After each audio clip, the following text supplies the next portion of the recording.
What up? My name is Andre. I love to read books, and I think that you should too. Today we talk about Stoner by John Williams. No, this is not the composer John Williams, but yes, this John Williams was just as freaking brilliant. Finished reading it on a plane a couple of days ago, and when I finished it, I looked up and I just said, my goodness, that was one of the greatest books that I've ever read. The only complaint I have about this book is that it's hardcover.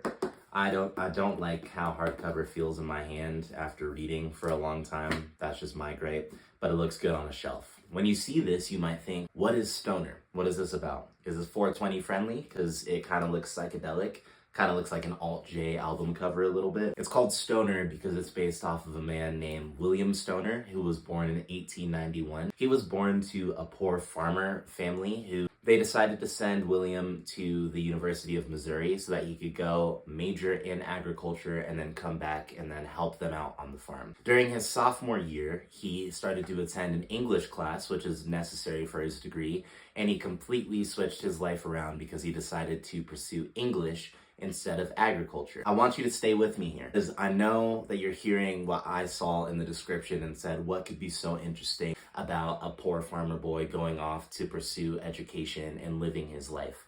And that is where the magic, I believe, really happens. John Williams is a masterclass in prose writing, the way that he writes the dynamics of relationships that goes on between William Stoner and his soon-to-be wife Edith and her father and also his kid and then some of the faculty staff. The way that he writes writing and aging and death, I just love. Also, his vocabulary was out of this world. I've never heard of the word desutorally, but as soon as I heard that, I'm like, I have to write that down because it's amazing. And he would have excerpts where he would write about aging as if when he looked into the mirror that he looked bony and gaunt, but then he ended up like harboring an invisible weight or an invisible burden. And I love that. Or death, he described death as a painful slip into lucidity. And I was like, dude, how in the heck do you write like that? How do you think about writing in such a way? Do you have this echo chamber of education and higher education? And for me personally, before I went to college and when I was a kid,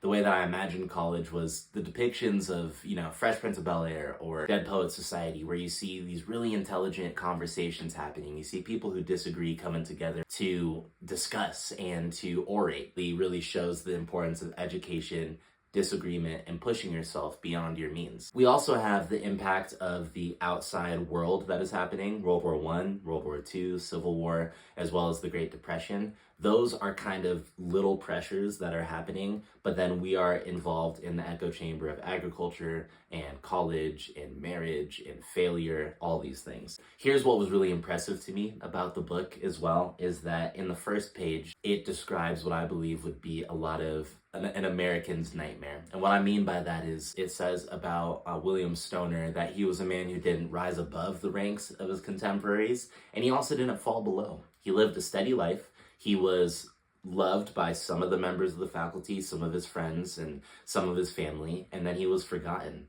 A lot of the times we want to be immortalized in life, and so to live a life that was full, and yet to fall and to slip into lucidity and then to be forgotten, I know is a nightmare for some people. There's a character named Edith who becomes William Stoner's life, and from the moment that she enters on the page, there is a palpable pressure that is there. There's a palpable tension that is present. And what I want to mention about that is when I was reading online what people thought about Edith, I was seeing mixed reviews, especially when people would kind of vilify her or vilify her actions. I would suggest that when you go into the book, that you view her as a tragic character, but a full one. It would have been interesting, I was thinking, if we had a supplementary book called Edith, where we could have seen her upbringing and tried to have more of a lens into it. I think John Williams was attempting to just give us a lot of subcontext. And so when we see actions between the uncomfortability between her and her father, or her and then when they had a child, how she was super protective and she was really odd, or her pulling away from love and withdrawing, a lot of these dynamics that are happening, you could just be like, oh, she's just a terrible woman. Or you could say, was this a woman who was abused as a child, who went through a lot of things and then who was pushed into marriage because of societal construct? When you try to view it in such a way, I think that that will illuminate your reading even more so. This is a book, again, that was so dang ordinary, and yet because of the masterclass writing, it blew me away. And I really do suggest that you pick this one up. And if you do, seriously pick up a soft cover, because hardcover will bust up your hands like it did mine. If you have any suggestions on what you think I should read next, man, I'd love to hear it. If not, more power to you. Thank you so much for watching, and I will catch you and you and you next time.